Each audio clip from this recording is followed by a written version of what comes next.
Salut à tous, bienvenue dans cette nouvelle vidéo et surtout bon mercato, ça commence aujourd'hui 1er janvier 2025, donc il y a plusieurs choses à déclarer. Déjà la première chose, c'est que Jonathan David, Alphonso Davies, Alexander Arnold et Mo Salah sont libres de signer avec le club de leur choix à partir d'aujourd'hui. Ou en tout cas de discuter et de négocier. On parle quand même de très gros joueurs qui sont en route pour le Ballon d'Or, que ce soit Mo Salah ou Arnold, qui font une saison totalement exceptionnelle avec Liverpool. Alphonso Davies aussi, très grande arrière-gauche, en espérant que Paris aille dessus, et Jonathan David aussi, qui est en fin de contrat. Donc ça va être réellement les feuilletons de l'été. Alors, on va revenir aussi sur le mercato hivernal du Paris Saint-Germain. C'est ça réellement qui nous intéresse à partir de ce 1er janvier 2025. Pour rappel, le mercato dure jusqu'au 31 janvier minuit, ou 1er février minuit, comme vous le voulez. Je pense que c'est plus 1er février minuit, ou 31 janvier 23h59. Donc voilà, s'il y a des opportunités, le Paris Saint-Germain recrutera. Mais pour l'instant, la priorité, c'est les départs. Mais il ne faudra pas non plus trop traîner. Pour rappel, 22 janvier prochain, dans 3 semaines, jour pour jour, PSG Manchester City au Parc des Princes. Malheur aux vaincus, le 22e Manchester City contre le 25e le Paris Saint-Germain. Pas d'autre résultat possible que la victoire pour le PSG. Et même la victoire ne pourrait pas suffire. Le Paris Saint-Germain n'a même pas le destin entre ses pieds. Même si Paris bat City et Stuttgart, rien ne garantit par rapport aux autres résultats que Paris ira en barrage. Donc là, vraiment, le temps presse. Et en plus de ça, tu n'as pas réellement le temps. Il faut vite que tu recrutes parce que le 22 janvier, c'est dans 3 semaines. Le 22 janvier, c'est dans 3 semaines et ça va faire du bruit. Il faut éviter d'en faire du bruit, ce serait pas mal. Donc là, on va faire du bruit au niveau des départs et au niveau des arrivées. En ce qui concerne les départs potentiels, toujours pareil, Kolo Muani, Milan Skriniar. On parle même d'un possible départ cet hiver de Arnaud Tenas, voire de Donnarumma. C'est une possibilité. Avec Paris, maintenant, tout est possible. Avec Enrique, tout est possible. Quand tu vires Neymar, Messi, Verratti, tu peux virer Donnarumma, Skriniar, Kimpembe et compagnie. C'est pas très difficile. Encore faut-il qu'il y ait des clubs qui soient preneurs. Alors, pour l'instant, pour Skriniar, à part la Juventus, ça se bouscule pas au portillon. Pas vraiment d'offres très sérieuses pour Milan Skriniar. Donc ça, c'est un problème. Oui, c'est sûr. Un salaire de 1 200 000 € par mois, c'est compliqué à trouver preneur, à part l'Arabie Saoudite. Et Milan Skriniar, pour le moment, ne veut pas aller en Arabie Saoudite. Kimpembe, lui, il est bloqué. Ça fait 2 ans qu'il n'a pas joué. Personne ne le veut. C'est clair, c'est net, c'est précis. Je ne sais même pas si Luis Enrique connaît Kimpembe. Parce que, pour rappel, Kimpembe s'est blessé quand c'était Galtier l'entraîneur. Donc je ne sais même pas si Enrique connaît le visage, sans rigoler, de Kimpembe. En tout cas, Kimpembe ne fait pas partie des plans de monsieur Enrique. Moi, Arnaud Tenas, je pense qu'il aurait pu faire quelque chose. À chaque fois qu'il a joué, Paris n'a jamais pris de but. Très bonne relance au pied, mais bon, pour l'instant, il est toujours numéro 3 dans la hiérarchie des gardiens. Et bon, on a parlé de Asensio aussi, Asensio qui ne joue plus du tout sous l'ère Enrique. Asensio qui est arrivé gratuitement aussi, tu pourrais faire une plus-value dessus. Asensio arrivé libre, Kimpembe c'est un titi, donc tu pourrais faire une plus-value aussi. Skriniar est arrivé gratuit, donc tu peux faire une plus-value. Ça, c'est des joueurs qui sont arrivés gratuits. Même Donnarumma, il est arrivé gratuit. Donc tu pourrais faire des plus-values sur tous ces joueurs-là. Encore faut-il qu'il y ait des clubs qui en veuillent. Pareil pour Randal Kolo Muani. Randal Kolo Muani, c'est un club un jour. Le lundi, c'est Chelsea. Le mardi, c'est Monaco. Le mercredi, c'est Arsenal. On a même parlé du Real Madrid la semaine dernière, mais c'était vraiment n'importe quoi. Donc, Kolo Muani, ça va être aussi très, très, très, très compliqué. Mais bon, 31 jours, c'est long. Voilà en ce qui concerne pour le moment les départs possibles et les joueurs dont Paris ne veut plus réellement pour l'instant. En ce qui concerne les arrivées, une nouvelle piste aujourd'hui. Luis Campos veut de nouveau Dusan Vlahovic. Le Paris Saint-Germain regarderait attentivement la situation de l'attaquant serbe de la Juventus de Turin qui n'a pas du tout la confiance de l'ancien joueur du PSG, maintenant coach de la Juventus, Thiago Motta, et qui a été victime de chants racistes lui aussi. Donc même les Blancs maintenant sont victimes de chants racisme en Italie. Où va le monde? Luis Campos avait déjà été séduit par le profil de Dusan Vlahovic il y a 2 ans, mais c'est toujours le même problème. C'est Campos qui le veut. Dusan Vlahovic est un numéro 9. Campos veut un 9. Monsieur Enrique n'en veut pas. Donc à l'arrivée, qu'est-ce que tu vas faire? Tu vas vraiment prendre un 9, Campos, pour le voir sur le banc? Asensio ne joue pas. Kolo Muani, 90 millions, il ne joue pas. Gonzalo Ramos, 90 millions, un but par match, il ne joue pas. Donc pourquoi tu vas aller encore gaspiller 60 à 80 millions d'euros pour voir un joueur, même pas sur le banc, même pas en tribune, on ne sait même pas s'il va être pris. Parce que là, maintenant, Luis Enrique, c'est lui le patron. Donc très clairement, Campos, dans 6 mois, tu t'en vas, essaye de trouver une solution avec Enrique. Le mec veut pas de neuf, il veut un ailier offensif. Du style Cherki, du style Ben Seguir, du style Kvaratskhelia. Trouve-lui un profil dans ce sens. Et comme ça, tout le monde sera content. Ça sert à rien de recruter un numéro 9, sachant qu'il ne le fera pas jouer. Ça ne sert strictement à rien. C'est encore de l'argent dépensé pour rien. Alors, on a vu que Paris aussi est très attentif aux jeunes talents. Hein. Apparemment, ils veulent faire de plus en plus rentrer des titis parisiens dans l'équipe type. Mais qui a percé ?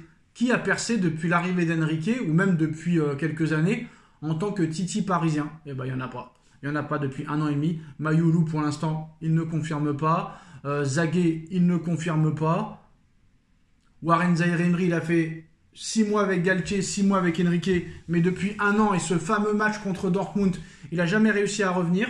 Donc Paris aussi est très attentif aux jeunes talents, comme on a pu le voir en Amérique du Sud l'année dernière. On a refait une Sousa Everton de 2007 avec Beraldo et je ne sais même plus le nom de l'autre, c'est pour vous dire. Moscardo, excusez-moi. Luis Campos a flashé sur Franco Mastantuono, la pépite de River Plate, qui a également attiré l'attention du Real Madrid. Le prix à payer pour le recruter est déjà connu. Donc depuis plusieurs mois, le Paris Saint-Germain a dit adieu au recrutement des grandes stars et privilégie les jeunes joueurs à fort potentiel comme Bradley Barcola, Joao Neves ou encore Désiré Doué, qui ont rejoint la capitale, et le PSG a bien l'intention de poursuivre dans cette voie avec Luis Campos et Luis Enrique aux manettes, si ils s'entendent, bien sûr. Donc, le prochain grand espoir ciblé par le Paris Saint-Germain joue en Argentine et il s'agit de Franco Mastantuono. À en croire les informations du site River Noticias, le champion de France en titre est très intéressé par le meneur de jeu argentin de 17 ans évoluant à River Plate. L'objectif pour l'entraîneur Marcelo Gallardo est évidemment de conserver l'international espoir argentin sous contrat jusqu'en juin 2026, mais les plus grands clubs européens commencent à se manifester pour le recruter. C'est le cas du Paris Saint-Germain, et pas uniquement, puisque le Real Madrid a également manifesté son intérêt par l'intermédiaire de son célèbre recruteur Juni Calafat, l'homme qui a déniché Vinicius Junior, Rodrigo ou encore Endrick au Real Madrid. Le club merengue ne semble toutefois plus vraiment intéressé par ce joueur que par le passé, car la clause libératoire du joueur de River Plate a été rehaussée à 45 millions d'euros il y a quelques jours. Prêt à jeter l'éponge dans ce dossier, le Real Madrid pourrait faire les affaires du PSG. Alors là, c'est très simple maintenant. Pérez ne veut plus dépenser un centime. Même 45 millions d'euros, c'est trop cher. Je pense que le transfert de Tchouaméni, lui, ça l'a traumatisé. Bref, Luis Campos n'est pas effrayé par ce tarif et pourrait convaincre Nasser Al-Khelaifi de miser sur ce jeune milieu offensif plein de talent et qui devrait rapidement recevoir des offres en provenance de Première Ligue, où la clause libératoire à 45 millions d'euros ne sera pas non plus un problème. Reste maintenant à voir si de son côté, l'Argentin sera intéressé par la perspective de poursuivre sa carrière en Ligue 1 ou s'il voudra continuer à grandir en Argentine à River Plate avant de tenter sa chance en Europe d'ici quelques années. Le PSG est en tout cas bouillant sur ce dossier et s'apprête à dégainer pour devancer la concurrence et ne pas passer à côté de l'un des plus grands talents sud-américains du moment. Bon, on disait pareil avec Beraldo et j'ai du mal avec Moscardo, et à l'arrivée, flop total, mais énorme flop.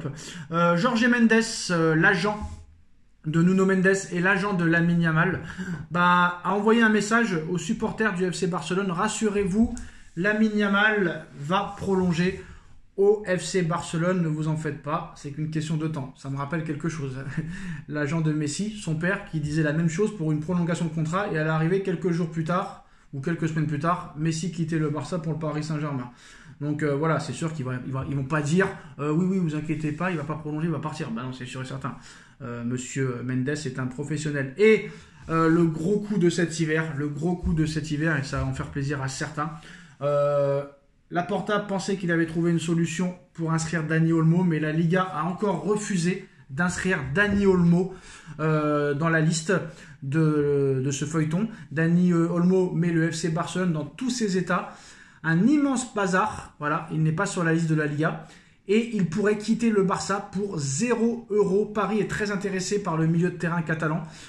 selon les informations de la presse anglaise. Donc voilà, le contrat de Dani Olmo pour la seconde partie de la saison est décidément un incroyable parcours du combattant pour les dirigeants du Barça. L'actuel 3e de Liga espagnole a subi un nouvel échec judiciaire pour atteindre son objectif. Le tribunal de première instance de Barcelone a rejeté lundi la demande du club Blaugrana pour inscrire son joueur. Un deuxième refus en moins d'une semaine après celui du tribunal du commerce. En interne, le Barça se montre toujours confiant et affirme qu'en activant certains leviers financiers, Dani Olmo sera inscrit dans les temps. Reste que pour l'instant, ce n'est pas le cas. Et après la rumeur le liant avec plusieurs clubs, c'est le Paris Saint-Germain qui s'intéresse de très près à ce dossier. Selon les informations en Angleterre du très sérieux Daily Mail, le Paris Saint-Germain est à l'affût, prêt à dégainer une offre contractuelle au joueur dans le cas où il serait officiellement libéré aujourd'hui, à partir du 1er janvier. Ce qui sera le cas si le Barça ne parvient pas à l'inscrire en temps et en heure. Arsenal et Manchester City sont également très intéressés, mais l'intérêt du PSG est tout nouveau dans ce dossier. Luis Enrique a initié ce dossier dans le camp parisien déjà l'été dernier. L'ancien sélectionneur de l'Espagne était un très grand fan de l'ancien meneur de jeu du Red Bull Leipzig, recruté par le Barça pour seulement 55 millions d'euros lors du dernier mercato. De son côté, Dani Olmo fait toujours du Barça sa priorité. Le PSG pourrait tenter le coup.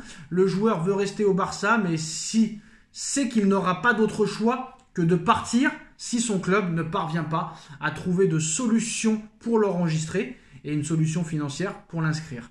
En cas de départ, il pourrait considérer une offre du Paris Saint-Germain, un club dans lequel il serait très bien payé et où il retrouverait un coach qu'il apprécie et qu'il a déjà connu par le passé en sélection. Donc l'irruption du Paris Saint-Germain dans ce dossier ne va en tout cas pas arranger les relations, on va dire, historiquement tumultueuses entre les deux clubs, entre les affaires Neymar, ou les affaires Dembélé, ou les affaires Messi, ou les affaires Xavi Simons, Rafinha et compagnie. Donc voilà, mais cela a peu d'importance pour le Paris Saint-Germain, qui ne peut pas passer à côté de cette opportunité et qui est bien décidé à tenter sa chance à fond à partir de ce 1er janvier, si monsieur Dani Olmo est libre. Parce que Olmo libre, là ce serait le casse de l'année, voire le casse du siècle. Voilà les gars, dites-moi en commentaire ce que vous en pensez, on like, on partage, on commente, on s'abonne, on se retrouve très vite pour une nouvelle vidéo.